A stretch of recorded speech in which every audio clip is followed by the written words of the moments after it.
तो सवाल आज हॉर्मुज स्ट्रेट को लेकर ही है। सीज फायर का ऐलान हुआ तो लगा कि अब राहत की खबरें आएंगी, लेकिन ऐसा बीतते वक्त के साथ नहीं लगा, क्योंकि हॉर्मुज स्ट्रेट खुलेगा या बंद रहेगा, न्यूक्लियर को लेकर, एटम बम को लेकर जो खबरें लगातार ईरान के खिलाफ सामने आ रही हैं, उसको लेकर ईरान का क्या कुछ रुख रहेगा, और जो अमेरिका की मांग है क्या उनको ईरान मान लेगा, ये अपने आप में एक बड़ा सवाल, जिस पर अब पूरा विवाद एक बार फिर और ज्यादा उलझता जा रहा है। हॉर्मुज स्ट्रेट की नाकेबंदी का ऐलान अमेरिका की तरफ से किया गया और उसके बाद से लेकर अब तक दुनिया भर के जो जानकार हैं वो यही सवाल खड़ा कर रहे हैं कि क्या वाकई तनाव कम होगा, क्या वाकई इस तनाव के सुलझने की कोई उम्मीद है, या तनाव और ज्यादा बढ़ता हुआ नजर आ रहा है। परमाणु के मुद्दे पर जो अमेरिका की तरफ से मांग की जा रही है, क्या उसके चलते पूरी दुनिया एक गंभीर संकट की ओर जा रही है, ये समझने की कोशिश करेंगे। लेकिन इस बीच एक बड़ी खबर आ रही है, वो आपको बता दें।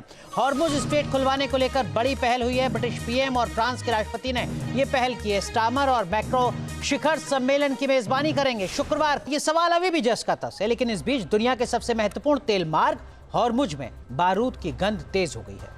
40 दिन के भीषण युद्ध के बाद अब सवाल ये नहीं कि युद्ध रुकेगा या नहीं, बल्कि सवाल ये कि समुद्र के सबसे संकरे रास्ते पर हुकूमत किसकी चलेगी। ईरान ने यहां मिसाइल और समुद्री सुरंगों का जाल बिछाया है, लेकिन अमेरिकी नौसेना ने इसे भेदने के लिए एक ऐसी रणनीति तैयार की है जो द्वितीय विश्व युद्ध के बाद की सबसे पेचीदा नेवल प्लान माना जा रहा है। आज हम डिकोड करेंगे अमेरिकी नौसेना का वो ब्लूप्रिंट जो रोबोटिक पनडुब्बियों और घातक अपाचे हेलीकॉप्टर्स के दम पर ईरान की घेराबंदी को ध्वस्त करने के लिए बनाया।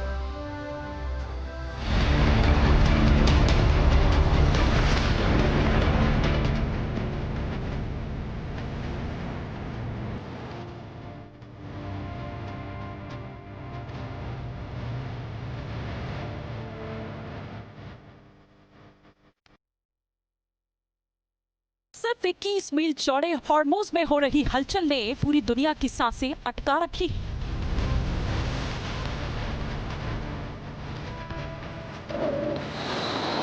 हॉर्मुज का पानी बारूदी बन चुका है। यहाँ अमेरिका और ईरान के बीच टकराव की वो बिसात बिछ चुकी है जो विश्व को महाविनाश की दहलीज तक ले जा सकती है।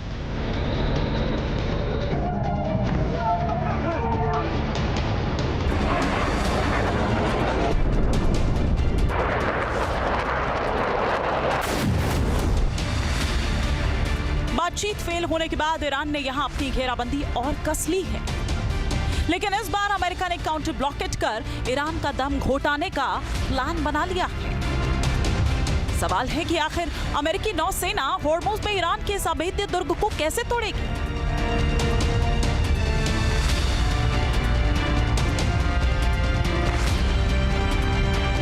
ये माना जा रहा है कि अमेरिका ने इसके लिए एक खास रणनीति बनाई है। आइए इसे स्टेप बाय स्टेप समझने की कोशिश करते हैं।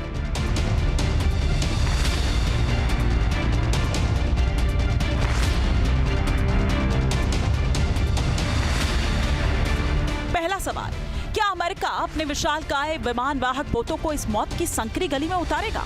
जवाब है नहीं, क्योंकि अमेरिका के भारी भरकम एयरक्राफ्ट कैरियर गहरे समंदरों के लिए नहीं बने। हॉर्मुज के कम संकरे और कम गहरे पानी में वो फंस जाएंगे और ईरानी मिसाइलों की चपेट में आ सकते हैं।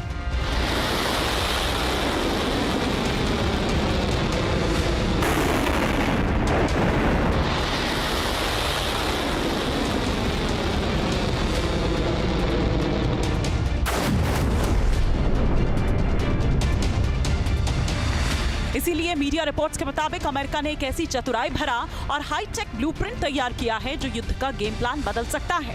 इसे द्वितीय विश्व युद्ध के बाद की सबसे जटिल स्ट्रैटेजी मानी जा रही है।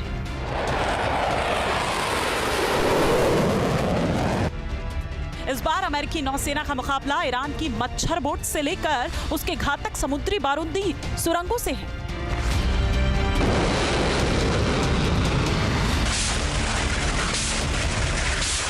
ईरान की मॉस्किटो बोट्स असल में उसकी फास्ट अटैक क्राफ्ट्स या छोटी और तेज रफ्तार नौकाओं के दस्तों को कहा जाता है। इन्हें ये नाम इनकी फुर्ती और झुंड में हमला करने की रणनीति के कारण दिया गया है।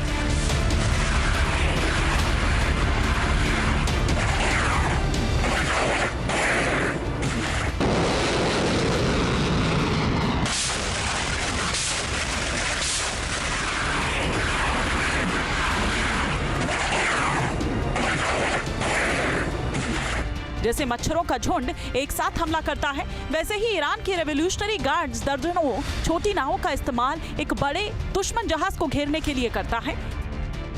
एक साथ इतने सारे लक्ष्यों पर निशाना साधने बड़े जहाजों के लिए मुश्किल हो जाता है।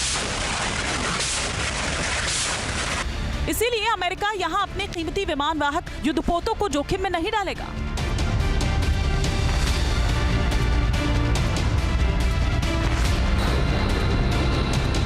चालीस दिनों की जंग में अमेरिका समझ चुका है कि होर्मुज के संकरे रास्ते में पारंपरिक युद्ध काम नहीं आता।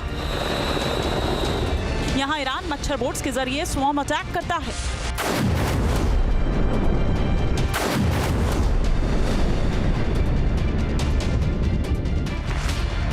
अमेरिका की नई रणनीति इन बोट्स को मुख्य जहाजों तक पहुंचने से पहले ही आसमान से खत्म करने की है, जिसमें अपाचे और A-10 थंडरबोल्ट एयरक्राफ्ट की भूमिका निर्णायक होगी।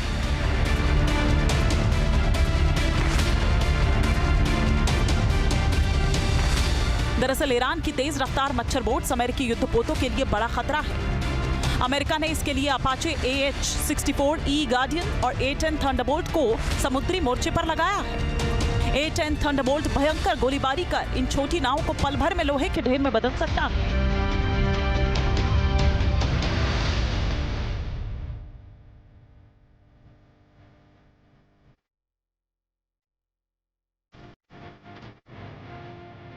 वहीं Apache helicopter Hellfire Romeo missiles का इस्तेमाल कर सकते हैं, जो विशेष रूप से छोटे और गतिशील लक्ष्यों को भेदने के लिए बनाई गई हैं।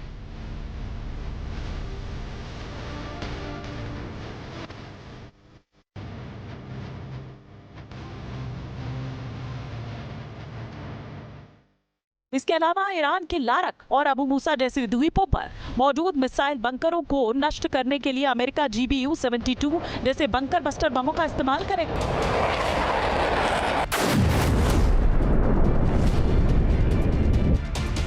अमेरिका की रणनीति डेडली यानी छोटे स्तर पर घातकता। अमेरिका इसके तहत 4 से 6 आर्ले बर्ग क्लास गाइडेड मिसाइल डिस्ट्रॉयर्स का एक वुल्फ पैक तैयार कर रहा है। वुल्फ पैक एक ऐसी वॉर प्लानिंग है जिसका इस्तेमाल मुख्य रूप से द्वितीय विश्व युद्ध में जर्मन नौसेना ने किया था, जिसके तहत कई पनडुब्बियां मिलकर दुश्मन के जहाजों को घेरकर नष्ट करती थी।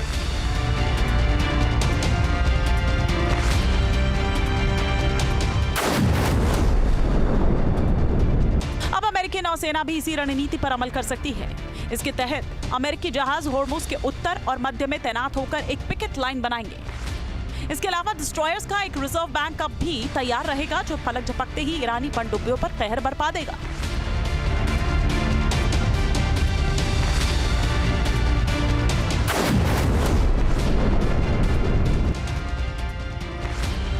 अमेरिका की SM-2 और SM-6 इंटरसेप्टर मिसाइल्स के जरिए ईरान की तटीय मिसाइल्स को हवा में ही खत्म कर दिया जाएगा। वहीं गहराई में वर्जीनिया क्लास सबमरीन ईरान की किलो क्लास पनडुब्बियों का काल बनकर तैनात रहेगी। वर्जीनिया क्लास सबमरीन को समंदर का साइलेंट हंटर भी कहा जाता है, जो दुश्मन की पनडुब्बियों को खाक में मिला देती है। इस रणनीति के तहत सतह और गहराई से आने वाले खतरों को पहले ही खत्म कर दिया जाएगा।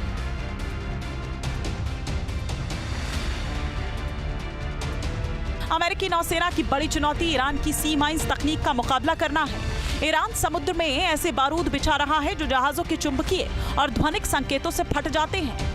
अमेरिका इसके जवाब में नाइफ फिश नाम के रोबोटिक सबमरीन इस्तेमाल कर सकता है।